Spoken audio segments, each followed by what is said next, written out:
Yosa, kembali lagi di Kakoi Anime. Ya, kali ini kita akan membahas lagi hal yang menarik yang ada di chapter 1001 ini. Yang kali ini adalah bagiannya Torao dan Kaido. Tapi sebelum itu, mulai intronya.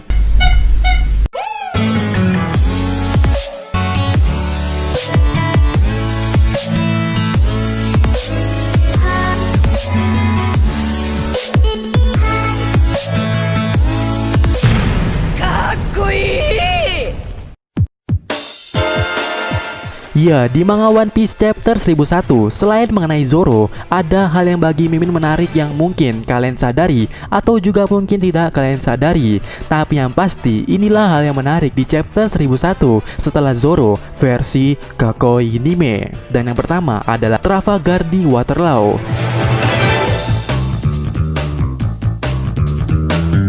Ya, salah satu supernova ini sangat menarik di chapter ini. Dan pembahasannya akan Mimin bagi dua, karena ada dua hal yang menarik bagi Mimin di chapter ini mengenai Trafalgar di Waterloo.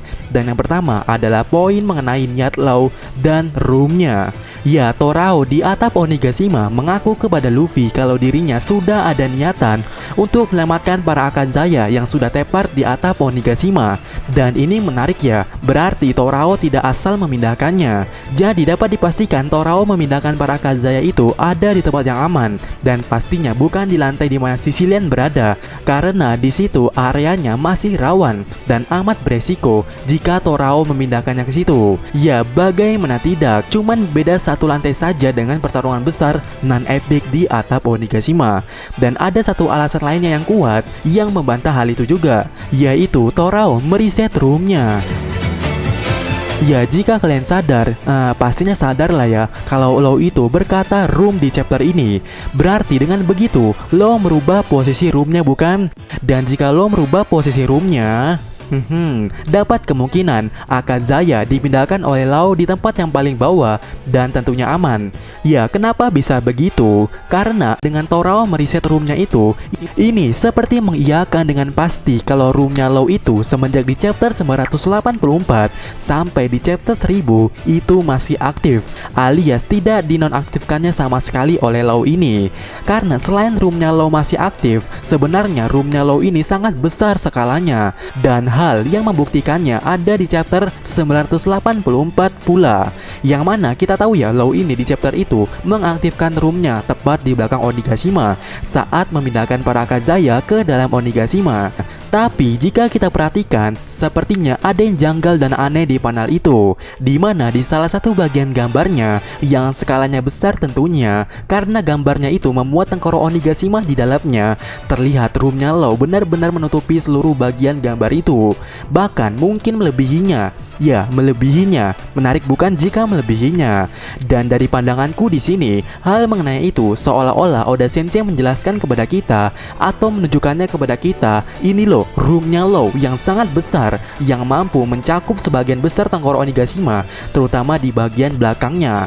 Dan jika benar seperti itu, kalau roomnya Law besar, maka kita tidak perlu heran dengan pernyataan tadi soal kenapa Law bisa ke atap Onigashima dan memindahkan para Akazaya hanya sekali jalan aja. Padahal Law cuma bilang sambles atau alias tetap memakai room yang sama di chapter 984. Namun sekarang yang menjadi pertanyaan besarnya, jika roomnya Law besar, kenapa Law harus mereset roomnya bukan?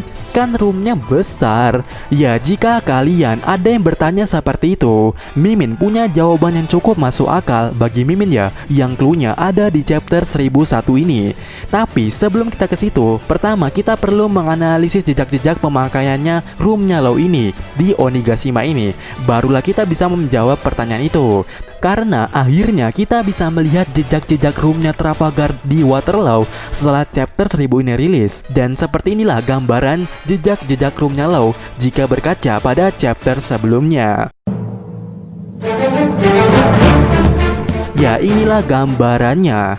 Dan di sini adalah posisi Law saat itu di kapal selamnya. Nah, berarti dengan Law yang ada di sini secara otomatis inilah titik pusat lingkarannya roomnya Law, bukan? Dan karena kita mendapatkan hal aneh yang bisa membuktikan kalau roomnya Law itu besar di chapter 156 yaitu gambar ini, maka seperti inilah roomnya Law jika kita besarkan skalanya dengan R atau jari-jari yang sama besarnya dengan di setiap titik potongnya yang kira-kira besarnya sama seperti di Bang Hazard. Ya, terlihat roomnya Law mencakup sebagian besar Onigashima, namun hanya di bagian belakangnya aja yang dominan terpenuhi. Dimana kita lihat di sini, jika benar seperti ini, Law atau Torao bisa ke beberapa tempat dengan seenak jidatnya. Dan tempat itu, pertama tentu dari kapal selam ke belakang Onigashima, kemudian kedua dari lantai bawah Onigashima ke atap Onigashima tanpa mampir-mampir. Dan tempat itulah yang didatanginya sejauh ini yang diperlihatkan. Nah, karena Law sudah ada niatan memindahkan para Akazaya, pilihan tempat yang paling aman bagi Law seharusnya adalah di lantai bawah Onigashima atau di pintu belakang Onigashima. Tapi jika kita perhatikan, alat tukar perpindahannya Law untuk menukar tempat Akazaya di chapter 1000 itu adalah sebuah batu. Nah, masalahnya di lantai bawah Onigashima tidak ada batu. Ya, jika kalian perhatikan di ruangan yang ini yang dimasuki oleh Torao tidak ada batu yang berceceran karena di situ ruangannya hampir 90% terbuat dari papan atau kayu yang sama seperti loteng di Onigashima. Dan jadi agak masuk akal kenapa Law ke situ dengan hanya jalan kaki. Nah, maka dari itu pilihan terbaik Torao adalah memindahkan para Akazaya ke pintu belakang Onigashima. Dan di sini Mimin punya alasan medisnya. Ya, jika Torao yang merupakan dokter memindahkan para Akazaya ke pintu belakang Onigashima, itu pilihan tepatnya. Alasannya di belakang Onigashima entah kenapa bisa ada salju. Dan asal kalian tahu, pertolongan pertama pada luka hantaman, tusukan ataupun kulit terbakar, pertolongan dasarnya adalah dikompres dengan air dingin atau dengan es batu atau sesuatu yang dingin. Nah, jika Torao dokter, seharusnya Torao tahu pertolongan pertama yang dibutuhkan Akazaya yaitu adalah es yang ada di belakang pintu belakang Onigashima, bukan? Nah, maka dari itu agak masuk akal jika secara medis dan Torao dokter, Akazaya dipindahkan ke pintu belakang Onigashima. Ya, itu jadi masuk akal. Kemudian alasan keduanya kenapa harus berada di belakang pintu Onigashima, ya sudah pernah menjelaskan di video yang ini secara singkatnya. Yang mana kejadian ini mirip Torao di chapter 984 memasukkan Akazaya ke dalam Onigashima, di mana batu jugalah yang menjadi alat tukar tempatnya. Ya, bagaimana menurut kalian soal yang Akazaya ini? Dan sekarang inilah alasan kenapa Torao harus preset roomnya setelah memindahkan para Akazaya. Karena jikalau kalian sadar jika roomnya Law seperti ini, ada minusnya, ada kekurangannya, yaitu dimana Torao tidak akan bisa melakukan teknik yang bernama Takto, yang mana teknik ini seperti melayangkan benda-benda yang besar ataupun kecil di atasnya seperti di Bang Hazard atau di chapter 1001 kemarin. Dan teknik itu tidak bisa dilakukan oleh Torao jika roomnya masih seperti ini. Alasannya karena roomnya yang ini tidak bisa mencakup batuan-batuan yang melayang yang ada di atap Onigashima. Apalagi jika kita berkaca pada sebelumnya, teknik Takto ini akan lebih efisien jika lo berada di titik pusat roomnya itu, atau minimal tidak jauh dari titik pusatnya, seperti di Bang Hazard contohnya lah. Nah, karena tentunya ruang lingkup Torao akan jauh lebih besar. Lah, ini Torao sangat jauh. Nah, maka dari itu di chapter 1001 ini Law mereset roomnya untuk mendapatkan kembali titik pusatnya dan mendapatkan ruang lingkup yang lebih besar, dan akhirnya bisa melakukan teknik bernama Takto itu. Dan itulah jawaban dari pertanyaan tadi, kenapa Law harus mereset roomnya. Nah, kemudian di poin berikutnya, yaitu poin kedua, adalah mengenai misi operasi kematian Torao untuk Kaido. Iya, di chapter ini juga Torao sempat mengatakan sesuatu hal yang sangat mengancam Kaido, di mana Torao berniat melakukan operasi kematian yang bisa membuat Kaido mati cepat dari dalam. Ya, apakah ini bisa? Ya, mungkin saja bisa, tapi entah kenapa Mimin rasa Torao tidak bisa melakukan sepenuhnya. Maksud Mimin, operasi Law ini akan terhalang atau terhenti di tahap akhir.